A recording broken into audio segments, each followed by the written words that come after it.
இன்னைக்கு weight loss செய்யும்போது ரொம்ப சூப்பரான ஒரு ரெசிபி தான் பார்க்க போகிறோம். கருப்பு கவுனி அரிசியில் கஞ்சி ரொம்ப டேஸ்டியாக இருக்கும். கருப்பு கவுனி அரிசியில் நிறைய ஹெல்த் பெனிஃபிட்ஸ் இருக்குது.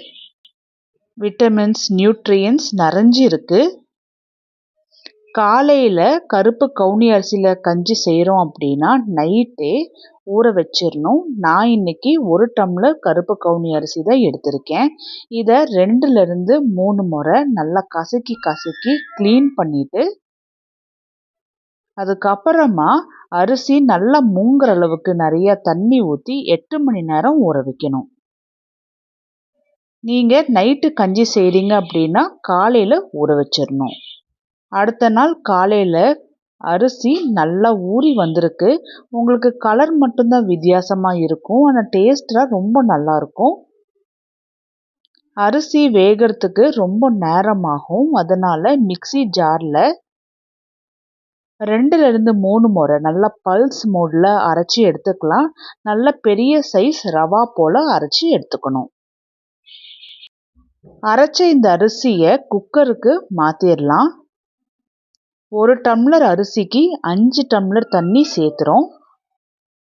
ஆரம்பத்தில் அரிசி ஊற வச்ச தண்ணியை அளந்து சேர்த்திட்டு அதுக்கப்புறமா மீதி 2 டம்ளர் தண்ணி மிக்ஸி ஜாரில் நல்லா ஊற்றி கலக்கி எடுத்துட்டு மிக்ஸி ஜாரில் இருக்கிற கொஞ்சம் அரிசி முதல் கொண்டு எல்லாத்தையுமே எடுத்து இது போல் ஊற்றிடுறோம்.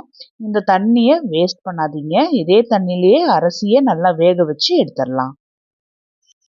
இதில் 1 டீஸ்பூன் ஜீரகம் நல்லா கசக்கி போட்டுடலாம். கொஞ்சமாக கருவேப்பிலை, சின்ன பூண்டாக இருக்கிறதுனால நான் ஒரு 15 பல்லு பூண்டு எடுத்திருக்கேன். நீங்கள் பெரிய பல்லு பூண்டாக இருந்தால் 5லேருந்து 6 பூண்டு எடுத்துக்கலாம். காரத்துக்காக 4 பச்சை மிளகா, 8 குருமிளகு பக்கம்தான் சேர்த்திருக்கேன். இது கூடவே கஞ்சிக்கு தேவையான அளவுக்கு உப்பும் சேர்த்திட்டு ஸ்டவ் டாப்பில் வச்சிடலாம். அரிசியும் தண்ணியும் நல்லா மர்ஜ் ஆகிற அளவுக்கு நல்லா ஒரு முறை கலந்துட்டுட்டு தண்ணியை நல்லா கொதிக்க வச்சிடலாம். நம்ம சேர்த்தி இருக்கிற ரேஷியோக்கு அரிசி கொஞ்சம் கூட அடி பிடிக்காது. மீடியம் டு ஹை ஃப்ளேமில் வச்சு கஞ்சியை ஒரு 6லேருந்து 7 விசில் வரைக்குமே நல்லா வேக வச்சு எடுத்துக்கணும். ஏன்னா அரிசி வேகிறதுக்கு கொஞ்சம் லேட் ஆகும்.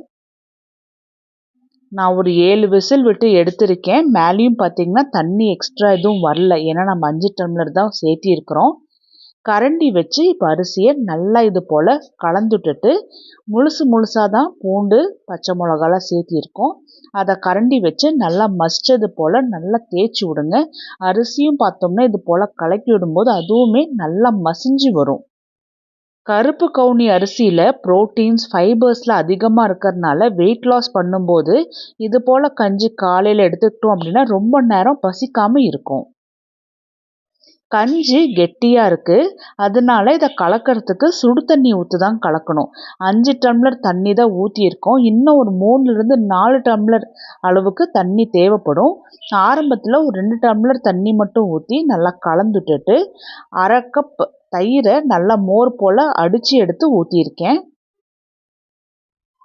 மோருமே கஞ்சியோட சேர்த்தி நல்லா கலந்துட்டுட்டு இதுக்கப்புறமா எந்த அளவுக்கு நமக்கு கன்சிஸ்டன்சி வேணுமோ அந்த அளவுக்கு சுடு தண்ணி ஊற்றி நல்லா கலந்து எடுத்துக்கலாம். இது வெயிட் லாஸ்க்கு செய்கிறதுனால நான் மோர் சேர்த்திருக்கேன். மோருக்கு பதிலாக தேங்காய் பால் இல்லை காய்ச்சி ஆறின பசும்பால் கூட நம்ம யூஸ் பண்ணிக்கலாம். சர்வ் பண்ணும்போது தேங்காய், கரும்பு சர்க்கரையோடு சர்வ் பண்ணலாம். நான் இந்த வீடியோவில் செஞ்சது போலவே கருப்பு கவுனி அரிசி வச்சு நீங்கள் கஞ்சி செஞ்சு பார்த்துட்டு எப்படி வந்துச்சுன்னு கமெண்ட் பண்ணுங்கள். இந்த வீடியோ உங்களுக்கு பிடிச்சிருந்தா லைக் பண்ணுங்கள், உங்கள் ஃப்ரெண்ட்ஸ் எல்லாத்துக்கும் ஷேர் பண்ணுங்கள். இஷ்டமாக சமைக்கலாம் சேனலுக்கு சப்ஸ்கிரைப் பண்ணி கூடவே பெல் ஐக்கானையும் ப்ரெஸ் பண்ணிக்கோங்க.